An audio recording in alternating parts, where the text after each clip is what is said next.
on 454B refrigerant, and we have one guy's trying to get 20-pound canister for $3,500. Not going to happen. Here's another one for $1,695. That's equipment. This guy wants to sell a 10-pound for $495. But yeah, it's a racket. It's a racket. And then you can go over here. Look.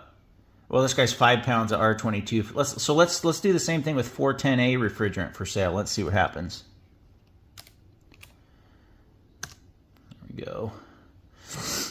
Yeah, look, easily $269, $290. I mean, that's normal internet prices. $349, $237.